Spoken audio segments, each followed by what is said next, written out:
Binahama ng ilang estudyante sa kanilang bahay, bakas pa rin sa kanilang excitement sa pagbabalik eskwela ngayong araw. At yan ang kwentong kalye ni Jem Encinas. Jem!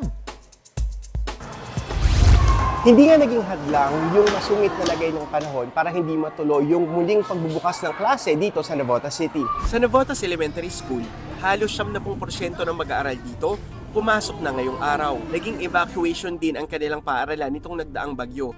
Pero nang humupa ang baha, wala raw silang dahilan para ipagpaliban ang pagbubukas ng klase. Ang grade 5 student na si Hope, binahama ng kanilang lugar, ay excited sa muling pagpasok niya sa paaralan. Kasi po excited na po kung mag-aral tapos makita po yung mga kaklase ko. Kahit ang mga magulang, pabor rin sa pagbubukas ng klase. Okay lang, tapos sa anak ko, tinanong ko rin naman siya kung willing naman siya pumasok. Kahit na mayroong pagulan, okay lang naman daw po sa kanya. Yung naging hamon siguro sa mga bata, sa ilang batang wala pa dito, kasalukuyan pa nilang sitwasyon doon sa bahay. Kasi may ilan pang kailangang maglinis ng gamit, yung iba naman siguro kulang pa doon sa kagamitan sa pagpasok. Sa 24 na pampublikong paaralan sa Navotas, 2 lang dito ang hindi pa handa sa pasukan dahil lubog pa rin ang mga ito sa baha.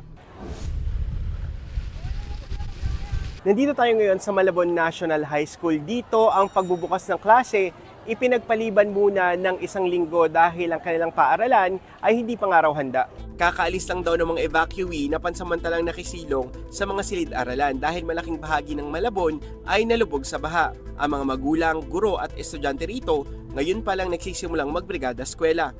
Kaya lang kami talaga rin, hindi rin talaga pwedeng mag-start ngayong araw na to. Yung aming parents at mga teachers ay binaha ang mga bahay. Bago mag-August 5, ilang guro rin ang magsasagawa ng Alternative Delivery Modality o ADM, kung saan ang mga estudyante ay sasailalim sa synchronous classes. Sa inilabas na anunsyo ng Department of Education, nasa 842 na paaralan sa bansa ang ipinagpaliban ng pagbubukas ng klase ngayong araw dahil sa epekto ng nagdaang bagyo at higit 200 dito ay nasa National Capital Region. Ako si Jem Encinas at yan ang mga kwentong kalyeng dapat alam mo.